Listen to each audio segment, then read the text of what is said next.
Welcome to World Action and Reaction News. Let's start today's news snapshot. Before starting this news session, my request to you all, please press subscribe button and press bell icon for regular updates on new video upload, if you are new to this channel, and also press like button if you find this video useful to you. Let's start. Pakistan's Prime Minister Shahid Khaqan Abbasi conducted an official visit to Turkey last week. In addition to attending the Developing 8 Organization for Economic Cooperation, D8, Istanbul Summit, Abbasi also spoke of Pakistan's potential defense transactions with Turkey. On Sunday, October 22, Shahid Abbasi visited Turkish Aerospace Industries, TAI, and flew in the TAI T129 ATAK attack helicopter. Abbasi confirmed that Pakistan was negotiating terms for the purchase of T129 attack helicopters. This confirms earlier news reports in June of Pakistan opening talks for 30 T129s. Pakistan had signed a letter of intent, LOI, for the MILGEM in May, but it has yet to sign the final contract.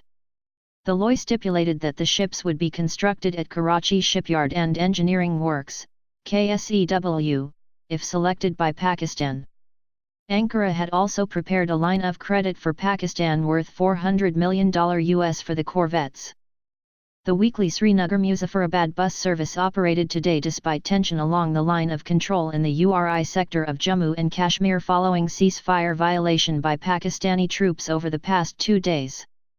The Carvani Aman bus operated as per its weekly schedule. It runs every Monday, taking 42 passengers from Srinagar towards Muzaffarabad, officials said.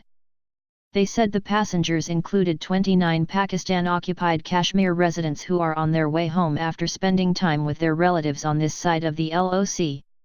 More passengers will board the bus from Salamabad Trade Facilitation Center for onward journey, the officials said. The bus service operated despite Pakistani troops resorting to unprovoked firing targeting Indian Army posts and villages yesterday and the day before. Baba Kalyani says Kalyani Group will turn over Rs 2,000 crore annually in defense manufacture. Large metals giants, like Krupp in Germany, have traditionally spearheaded the development of national defense industries. We are the Krupp of India. In fact, 2 years ago, we beat ThyssenKrupp in their own backyard to become the world's biggest supplier of metallurgical components. Before 2005, we were not even in this business. Today, we have 60% of the global market Indiana high-performance metallurgical components. We are now global leaders in metallurgy. We make our steel, we forge it, we machine it, we heat treat it. Very few companies in the world can match us in manufacturing demanding products like gun barrels. Companies come to us from Europe for design, engineering, testing, and validation of metallurgical components. In the backdrop of China's increasing military presence in the Indian Ocean region, the Indian Navy at a high-level meeting in Delhi starting from Tuesday will discuss plans to enhance its footprint in the region with a review of its operational effectiveness for sustaining distant operations, indigenization efforts for self-reliance and modernization of its warfare capabilities by unmanned systems. These issues will be discussed at the Naval Commanders Conference, which will be held from October 24 to 27. The biannual conference serves as a platform for thorough interactions between the naval commanders, chiefs of the Army and Indian Air Force, besides senior government officials. Defense Minister Nirmala Sitharaman will interact with the commanders during the conference. Navy Chief Admiral Sunil Lanba with his commanders will review major operational, human resource, training and administrative activities undertaken in the past 6 months. The commanders will also discuss plans for enhancing and sustaining the Indian Navy's operational footprint in the IOR in keeping with the Prime Minister's vision of security and growth for all in the region, Sagar, says the Indian Navy. Pakistan has obtained a $450 million short-term foreign commercial loan from a Credit Suisse-led consortium of banks aimed at arresting the slide in official foreign currency reserves that have depleted $4.4 billion in just 1 year. The consortium consists of Credit Suisse AG, United Bank Limited and Allied Bank Limited, sources in the Ministry of Finance said on Thursday. They did not disclose the interest rate that the government would pay on the short-term facility. It is the third loan agreement that Pakistan has signed with Credit Suisse in the past 5 months, indicating its growing dependence on an unusual source of foreign financing. Earlier, the Finance Ministry signed 2 agreements for a loan of $650 million with Credit Suisse on June 7 and May 18. After the unsuccessful launch of navigation satellite IRNS-1H, Indian Space Research Organisation, Isro, is gearing up to launch a remote sensing satellite of Cartosat 2 series along with 30 nano satellites of foreign countries in the second half of December.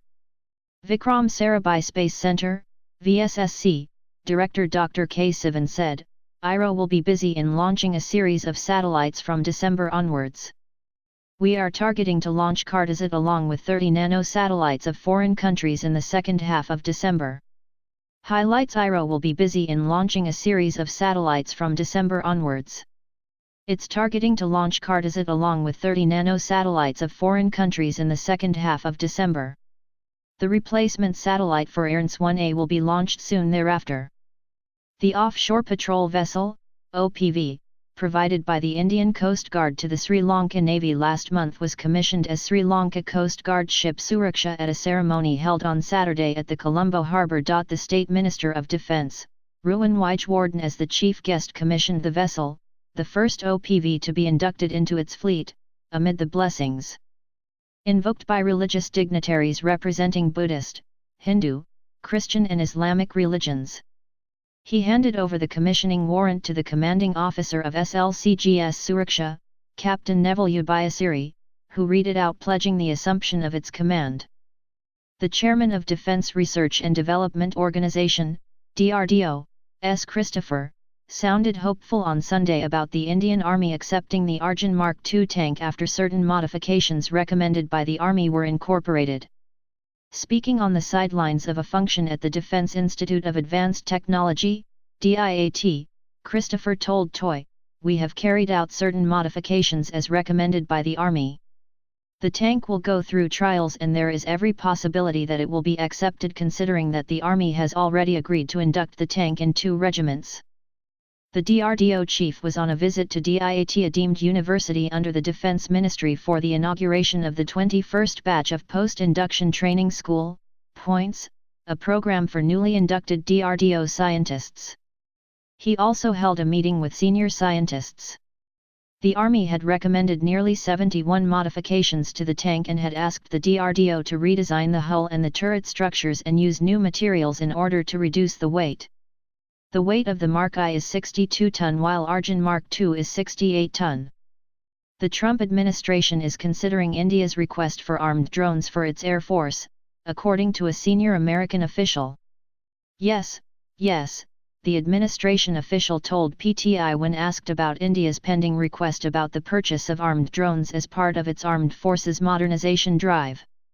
The armed drones, the Indian Air Force, IAF, believes, would help it strengthen its defense capabilities. Early this year, the IAF had requested the U.S. government for General Atomics Predator C Avenger aircraft. It is understood that IAF would need 80 to 100 units, making it approximately a whopping $8 billion deal.